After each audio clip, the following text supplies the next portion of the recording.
आपको पता है 90% एसआईपी इन्वेस्टर्स कभी रियल वेल्थ क्रिएट ही नहीं करते हैं। अगर मैं एसआईपी करूंगा और करता रहूंगा तो डेफिनेटली मैं 1 करोड़ हिट कर जाऊंगा। और ये सबसे बड़ा मिसकंसेप्शन है, ऐसा नहीं होने वाला। आप रिटर्न बनाओ या ना बनाओ फर्क नहीं पड़ता। कंपनी को तो अपना कमीशन मिलता ही मिलता है, वो ले ही लेगी आपसे हर साल। ये परफेक्ट टाइम है, मार्केट क्रैश करिए। इस टाइम पे ज्यादा पैसे डालोगे तो ज्यादा अच्छा रिटर्न मिलेगा आपको। और आप चाहते हो मुझसे सीखना, तो मैं अप्रैल 13 को एक वर्कशॉप कर रहा हूँ 3 घंटे की, जिसमें मैं सब कुछ कवर करूंगा। स्टॉक मार्केट के बारे में, म्यूचुअल फंड्स के बारे में, पोर्टफोलियो बिल्डिंग के बारे में। अगर उसमें भी इंटरेस्टेड हो तो नीचे लिंक है, उस पर क्लिक कर लेना और वर्कशॉप ज्वाइन कर लेना। आपको पता है 90% एसआईपी इन्वेस्टर्स कभी रियल वेल्थ क्रिएट ही नहीं करते हैं। लोग सालों साल इन्वेस्ट करते हैं एसआईपी में, उसके बाद भी उनका पोर्टफोलियो इन्फ्लेशन भी बीट नहीं कर पाता। और क्यों? क्योंकि वो ये कुछ डेडली मिस्टेक्स करते हैं जो इसके बारे में कोई बात ही नहीं करता। अब अगर आप एसआईपी करते हो और आपको लगता है ये आपको करोड़पति बनाने वाला है, तो वीडियो एंड तक देखना, क्योंकि एसआईपी कोई मैजिक फॉर्मूला नहीं है। हाँ, ये आपको अमीर जरूर बना सकता है, लेकिन सिर्फ तब जब आप सही तरीके से करते हो। तो आइए शुरू करते हैं।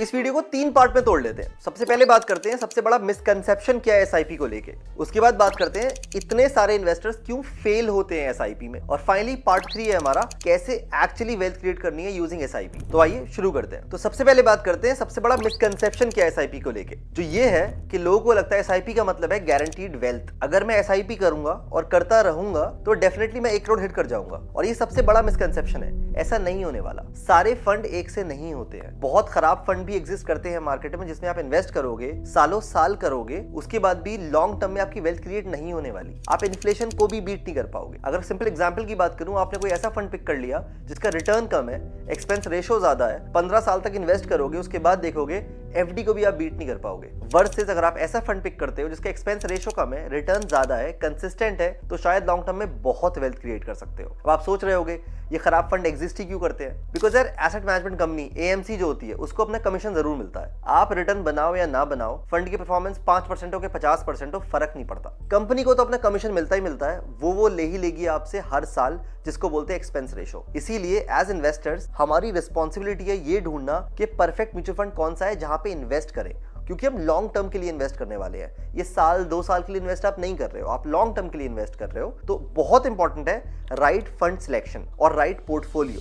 अगर वो नहीं है ना, तो SIP is not equal to long term wealth, नहीं होने वाला। आपका पोर्टफोलियो परफेक्ट होना चाहिए, तभी वो लॉन्ग टर्म वेल्थ क्रिएट होगी। अब ये तो हो गया हमारा मिसकंसेप्शन, पर क्या यही रीजन है जिसकी वजह से लोग वेल्थ क्रिएट नहीं करते? बिल्कुल भी नहीं। दुनिया भर की और मिस्टेक्स हैं जो लोग फॉलो करते हैं, जिसकी वजह से अक्सर उनका पोर्टफोलियो कभी बिल्ड ही नहीं हो पाता। और इस बारे में बात कर लेते हैं। सबसे पहली मिस्टेक जो है वो है स्टॉपिंग टू अर्ली। पैनिक करना तो हमारा नेचुरल बिहेवियर है। मार्केट 2% भी गिरती है, लोग पैनिक कर जाते हैं, और पैनिक करके सबसे पहला काम क्या करते हैं? अपनी एसआईपी ही रोक देते हैं। और मुझे बिहेवियर ही समझ नहीं आता। अगर अभी ज़ारा के स्टोर में 40% का ऑफ लगा होगा तो लोग भागे भागे जाके लाइन लगा देते हैं और पागलों की तरह शॉपिंग करते हैं, सारे पैसों पे आग लगा देते हैं। पर जब लिटरली सेम सिचुएशन आपको स्टॉक मार्केट में मिलती है, जब आपकी स्टॉक मार्केट क्रैश कर गई है 10, 15, 20%, जब एक्चुअली वहां पे डिस्काउंट मिल रहा है, तो 1 पैसा इन्वेस्ट नहीं करना है। 100 रुपए इन्वेस्ट करने में भी जान निकलती है लोगों की उस टाइम। अगर मैं आपको डेटा के साथ बात करूं ना, लास्ट मंथ फेब 2025 में एसआईपी स्टॉपेज रेशो है 123%। ये न्यूज आर्टिकल देखो आप, ये बता रहा है हमारी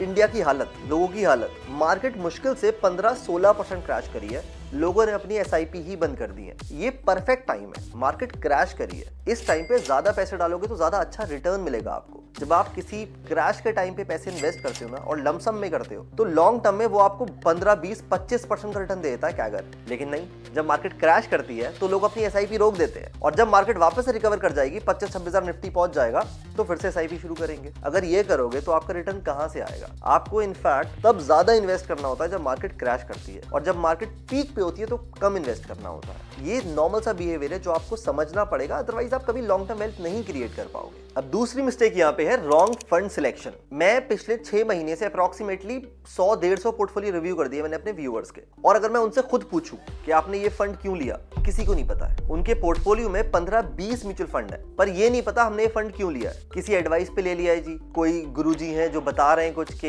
ये फंड अच्छा जाएगा तो वो ले लिया है। अगर कोई ब्रोकर है, उस ब्रोकर में कोई बंदा है जो काम करता है, उसने बता दिया कि ये फंड लेना है तो वो फंड ले लिया है। लोगों को खुद ही नहीं पता कि उन्होंने वो फंड क्यों लिया है। रैंडम इन्वेस्टिंग है, एकदम रैंडम, अपने गोल से अलाइन ही नहीं करा है फंड को। उनको उस फंड का एक्सपेंस रेशो नहीं पता है, उनको उस फंड का जो फंड मैनेजर है वो नहीं पता है, उन्हें कुछ नहीं पता उस फंड के बारे में, लेकिन अच्छा खासा पैसा इन्वेस्ट करा हुआ है। अगर आप रैंडम फंड्स में इन्वेस्ट करोगे तो आप कहां से वेल्थ ग्रो करोगे। इनफैक्ट सिर्फ पास्ट परफॉर्मेंस देखना भी काफी नहीं होता है, थोड़ा आपको दिमाग ज्यादा लगाना पड़ेगा अगर आपको ज्यादा रिटर्न चाहिए। अगर आपको बिल्कुल नहीं लगाना है तो फिर आप इंडेक्स फंड ले लो, सिंपलेस्ट ऑप्शन है ना, आपको 12% रिटर्न वैसे ही मिल जाएगा। पर लोग दुनिया भर के फंड लेते हैं एकदम अतरंगी, रेगुलर फंड भी लेंगे, डेट फंड्स भी ले रखे हैं, इक्विटी वाले भी ले रखे हैं, हाइब्रिड भी ले रखे हैं, सब कुछ ले रखा है। तो अगर आप रैंडम म्यूचुअल फंड्स लोगे तो कभी ज्यादा वेल्थ ग्रो नहीं हो पाएगी, बिकॉज आप एक का फंड अच्छा परफॉर्म करेगा तो एक इतना खराब लिया हुआ है आपने, वो उसको ऑफसेट कर देगा। तो ये सबसे बड़ी मिस्टेक है। अगर आप पोर्टफोलियो बना रहे हो और आपके फंड जो आपने लिए हैं वो प्रॉपर रिसर्च करके नहीं लिए तो कभी पोर्टफोलियो ग्रो नहीं हो पाएगा। मैं जनरली रिकमेंड करता हूँ 5 या 6 म्यूचुअल फंड, इससे ज्यादा आपको फंड लेने की जरूरत होती नहीं है। बहुत ही रेयर केस है आपको जरूरत पड़े, पर आपके पोर्टफोलियो में, म्यूचुअल फंड के पोर्टफोलियो में 5-6 फंड्स हैं जो प्रॉपर्ली डाइवर्सिफाइड हैं, तो वो बहुत है और वही परफेक्ट तरीका है अपने पोर्टफोलियो को ग्रो करने का। अब अगर आपको लगता है कि कैसे वो पिक करने, तो मेरी ये प्लेलिस्ट देख लेना, मैंने सब कुछ कवर किया। अगर मैं इस वीडियो में कवर करूंगा तो 20 मिनट और लग जाएंगे, पर इस वीडियो में मैंने वो पूरा कवर किया है कि कैसे आपको परफेक्ट म्यूचुअल फंड पिक करना चाहिए और कैसे पोर्टफोलियो बनाना है, तो वो जरूर देख लेना इस वीडियो के बाद। अब तीसरी मिस्टेक है इन्वेस्टिंग टू लिटिल, और ये मैंने अक्सर देखा है, इनफैक्ट मैंने खुद भी ये गलती बहुत बार करी है। जब हम शुरू करते हैं एसआईपी फर्स्ट टाइम तो ऑब्वियसली कॉन्फिडेंस नहीं होता है, हम कम पैसे से शुरू करते हैं। लेट्स से हमने 5000 रुपए से शुरू किया है। अब हम गलती ये करते हैं कि एसआईपी 5000 की ही चलती रहती है सालों साल, हर साल हमारा पैकेज तो बढ़ रहा है, सैलरी बढ़ रही है, अगर वो नहीं बढ़ रही है तो अलग प्रॉब्लम है, उसके बारे में बाद में बात करेंगे। वो अपस्किलिंग का इशू है, वो होना चाहिए, हर साल आपकी सैलरी बढ़नी चाहिए, इनकम बढ़नी चाहिए किसी भी हालत में। अब अगर इनकम बढ़ रही है तो आपके एसआईपी का अमाउंट क्यों नहीं बढ़ रहा है, ये सबसे बड़ी दिक्कत है। अगर आपकी एसआईपी 5000 रुपए की 3 साल पहले थी और आज ही 5000 की है तो फायदा नहीं होने वाला आपको। अगर आप 5000 रुपए की एसआईपी करते हो और वो 20 साल तक करते हो और जिस फंड में इन्वेस्ट करते हैं मान लेते हैं वो 12% रिटर्न देता है आपको, तो 50 लाख बनेंगे आपके, 5 करोड़ नहीं बनने वाले, 50 लाख रुपए बनेंगे बस आपके। दूसरा एग्जाम्पल अगर आपको लूं मैं, अगर आपने 10,000 रुपए इन्वेस्ट करना शुरू करे, 20 साल तक इन्वेस्ट करे किसी फंड में, 12% रिटर्न जो दे रहा है, तो आपके 1 करोड़ रुपए हो जाते हैं। पर वहीं अगर आप स्टेप अप एसआईपी यूज करते हो, विच बेसिकली मींस 10,000 रुपए इन्वेस्ट कर रहा हूं पर हर साल 10% बढ़ा देता हूं मैं अपना एसआईपी का अमाउंट, तो पता है 20 साल में कितने हो जाते हैं, 3 करोड़। और ये इंपॉर्टेंट है, इतना डिफरेंस आ जाता है अगर आप स्टेप अप करते रहते हो। हर साल अपना पोर्टफोलियो एनालाइज किया करो। मार्च आ गया है, फाइनेंशियल ईयर खत्म हो गया है, इस टाइम पे अपना पोर्टफोलियो एनालाइज किया करो। जो एसआईपी अमाउंट है वो बढ़ जाना चाहिए, एटलीस्ट पिछली बार से 10% बढ़ जाना चाहिए अगर आपकी सैलरी बढ़ी है। और सैलरी नहीं बढ़ी है तो अलग पॉइंट है वो अलग डिस्कस करो, सोचो ये क्यों नहीं बढ़ी है। अगर जिस कंपनी में काम करते हो वो पैसे हाइक नहीं दे रहा है तो स्विच कर लो, कौन रोक रहा है। अगर स्किल गैप है तो अपस्किल करो, उसके बाद स्विच करो, but do something about it. अगर कुछ नहीं करोगे तो ना एसआईपी अमाउंट बढ़ा पाओगे, ना जल्दी करोड़पति बन पाओगे। अगर 60 की उम्र में 50 करोड़ भी है तो फायदा क्या है उसका यार। थोड़ा जल्दी वेल्थ क्रिएट हो जाएगी तो थोड़ा अच्छे से लाइफ जी लोगे, इसलिए इंपॉर्टेंट है स्टेप अप करना, सैलरी बढ़ाना और जल्दी वेल्थ क्रिएट करना। और चौथी मिस्टेक है स्टिकिंग टू ओनली एसआईपीज। देखो एसआईपी शानदार है लेकिन एसआईपी हर टाइम नहीं करनी होती, कभी कभी आपको और चीजें भी यूज करनी होती हैं। फॉर एग्जाम्पल जब 2020 में मार्केट क्रैश करी थी, आपको पता है निफ्टी कहां पे आ गया था, ऑलमोस्ट 7000 पे आ गया था। अगर आपकी एसआईपी चल रही थी 10,000 रुपए की हर महीने, जब मार्केट इतना खतरनाक क्रैश करा हुआ है तो कोई सेंस बनता है एसआईपी करने का? उस टाइम सेंस बनता है लमसम इन्वेस्टमेंट करने का। अगर आपने उस टाइम लमसम इन्वेस्टमेंट कर दिया होता, लेट्स से 5 लाख कर दिया होता, 3 साल में आपके पैसे पता है कितने हो गए होते? 3x, 5 लाख के 15 लाख हो गए होते। अब सोच के देखो, अगर आप एसआईपी करते हैं, एसआईपी का फायदा क्या होता है? एवरेज हो जाती है ना कॉस्ट, यहाँ भी खरीदा, यहाँ ऐसे खरीद रहे हो। जब मार्केट ऑलरेडी डिस्काउंटेड है तो आप क्यों एसआईपी करोगे? उस टाइम तो लमसम पैसे डालो। इसीलिए अपने अकाउंट में थोड़े से आपका फ्री अकाउंट बैलेंस होना चाहिए, थोड़े से पैसे एफडी में होने चाहिए, इमरजेंसी मनी, या थोड़ा सा एक्स्ट्रा कैश जो आप डिप्लॉय कर पाओ जब मार्केट क्रैश करती है। इस साल अगेन बहुत सारी अपॉर्चुनिटीज हैं, मैं जब भी ऐसी मौका आता है बोलता रहता हूँ। इनफैक्ट अभी भी अच्छा टाइम है, अगर आप चाहोगे रिसर्च कर लेना अपनी एजुकेशन पर्पस के लिए। वीडियो तो मैं रिकमेंडेशन नहीं दे रहा हूँ, अपने एडवाइजर से बात कर लेना। पर अगर आपको लगता है अच्छा टाइम है तो आप इस टाइम पे ज्यादा पैसे डिप्लॉय कर सकते हो, लमसम इन्वेस्टमेंट कर सकते हो, बिकॉज इस टाइम मार्केट क्रैश करी हुई है, ऑलमोस्ट 15-20% डाउन है हम टॉप से, तो अच्छा टाइम है लमसम इन्वेस्टमेंट करने का। तो एसआईपी अच्छी है, पर मौके आएंगे तो लमसम जरूर किया करो, उसी की वजह से आप एटलीस्ट 3-4% का अल्फा क्रिएट कर लेते हो। और वो काफी ज्यादा होता है, 3-4% अगर आप ईयर ईयर क्रिएट कर सकते हो, तो ये भी जरूर याद रखना। तो अब हमने सारी मिस्टेक्स की तो बात कर ली, तो अब ये बात भी कर लेते हैं कैसे आप एक्चुअली वेल्दी बनते हो एसआईपी से या इन्वेस्टमेंट से, और ये सारे लिंक्ड हैं इस मिस्टेक्स के साथ ही। पहला पॉइंट क्या है? तो पहला पॉइंट है चूजिंग द राइट फंड, और ये यार बहुत इंपॉर्टेंट है, बिकॉज अगर आप खराब फंड है उसमें लमसम डाल रहे हो, एसआईपी डाल रहे हो, कुछ भी डाल रहे हो, सेंस क्या बनता है उसका? ये सबसे इंपॉर्टेंट है। आपका जो पोर्टफोलियो है वो बैलेंस्ड होना चाहिए, डाइवर्सिफाइड होना चाहिए, जो फंड्स आपने लिए आपको पता होने चाहिए। अगर आपके पोर्टफोलियो में जो भी फंड है वो आपको पता ही नहीं है मैंने क्यों लिया है, तो यार उसको बेच दो या उसके बारे में रिसर्च कर लो। सबसे बड़ी दिक्कत ये, और मैंने कम से कम 80-90% लोग जिनके पोर्टफोलियो रिव्यू करे हैं ना, उनको पता नहीं था। वो लिटरली बोल रहे थे हमने ले रखे हैं पर हाँ पता नहीं क्यों ले रखे हैं। ऐसा नहीं होना चाहिए। जो फंड्स आपने लिए आपको पता होने चाहिए, तभी आप लोग प्रॉपर तरीके से पोर्टफोलियो बनाओ, चेक करो वो डाइवर्सिफाइड है कि नहीं है। अक्रॉस ज्योग्राफी डाइवर्सिफाइड होना चाहिए, अक्रॉस सेक्टर्स डाइवर्सिफाइड होना चाहिए, across small cap, mid cap, large cap diversified होना चाहिए। ये सबसे इंपॉर्टेंट है। अगर आपका पोर्टफोलियो बैलेंस नहीं है, सही फंड्स नहीं है, तो कोई फायदा ही नहीं है। आप ज्यादा पैसे इन्वेस्ट करोगे तो ज्यादा लूज कर जाओगे, आप एसआईपी लमसम दोनों करोगे, फायदा नहीं है, लूज कर जाओगे।